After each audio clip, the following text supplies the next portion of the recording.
ድራማ በክፍል 25 ዛሬም እንግዲህ አሲር አልተገኘም። የት እንዳለ የሚያውቁት ነገር የለም። እጅግ በጣም እንግዲህ የሀና አባት ተጨንቀዋል። አሲር የት ገባ? ምን አስቀይሜው ይሆን? ምን አድርጌው ይሆን?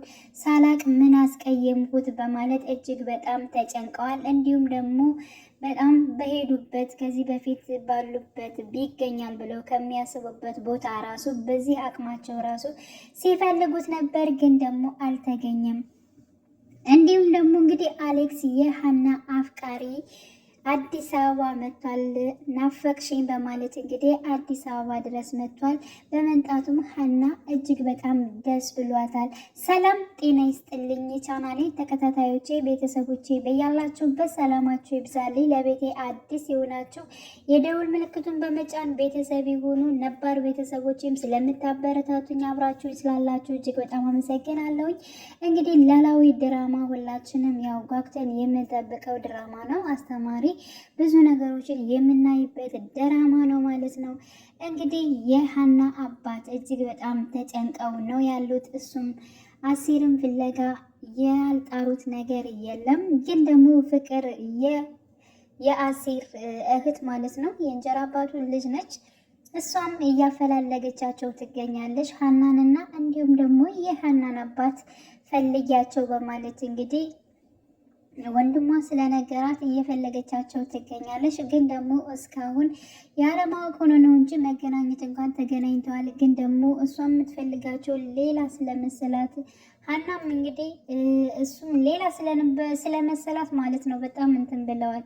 ምክንያቱም እንግዲህ በአሴር ነው የምታውቀው ማለት ነው። በአሴር ስለምታውቀው በሌላ ስሙ ሀና አታውቀውም። ግን ደግሞ የሀና አባት ያውቃል ማለት ነው።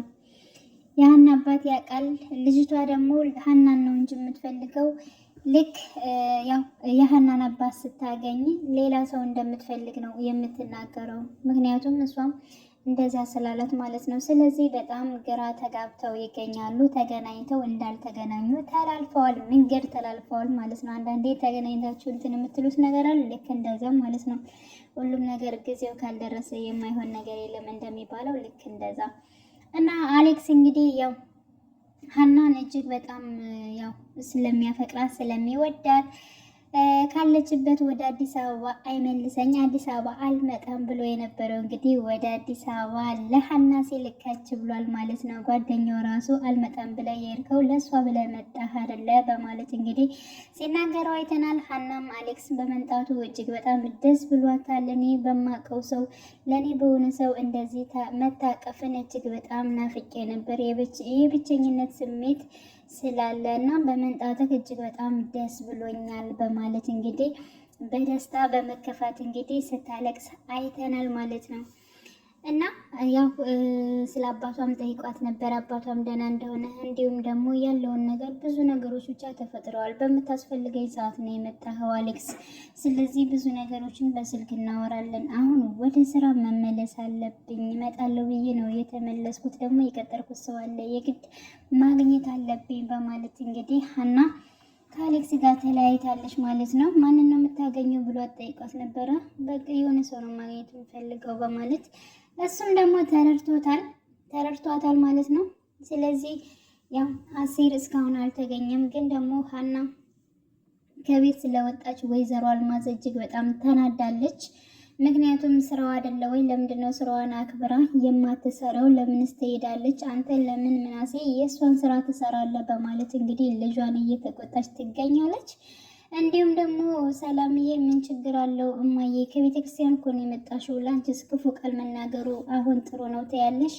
ስለዚህ እሷ ትመጣለች፣ ስራዋን ትሰራለች። ይህን ያክል ብዙ የሚያጨቃጭቅ ነገር አይደለም በማለት እንግዲህ መልሳለች። ግን ደግሞ ወይዘሮ አልማዝ እሳት ጎርሳ እሳት ለብሳ እንግዲህ ሀናን እየጠበቀቻት ነው። ምን ትላታለች የሚለው ነገር ወደፊት እንግዲህ አብረን በቀጣይ ፓርት ምናይ ይሆናል።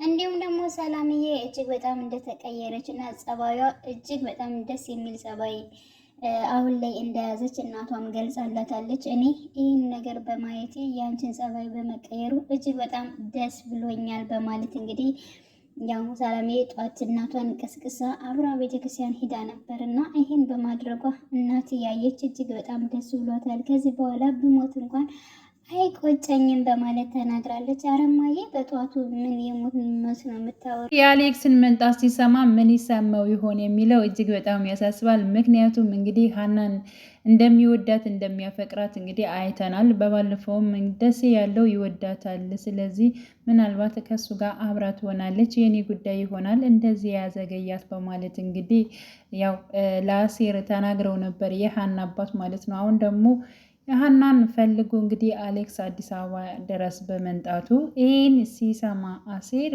ምን ሊሰማው ይችላል? እንዲሁም ደግሞ አሴር ከነሱ ጋር እንደተግባባ ያው ለጓደኛው ነግሮታል፣ የአሌክስ ነግሮታል ማለት ነው። ግን እንዴት ሊሆን ይችላል? እንዴት ተግባቡ? በማለት እሱ ራሱ በጣም ሲጠረጥር ነበር ማለት ነው። እና እንግዲህ በክፍል 26 ሁላችንም በጉጉት የምንጠብቅ ይሆናል። ውድ ቤተሰቦቼ በያላችሁበት ሰላማችሁ ይብዛልኝ። እንዲሁም ደግሞ በጣም የምንናፍቀው ጓጉተን የምንጠብቀው ነገር ሀና ፎቶዋን መቼ ነው የምታየው የሚለው ነገር ነው ማለት ነው። መቼ ነው የምታውቀውስ?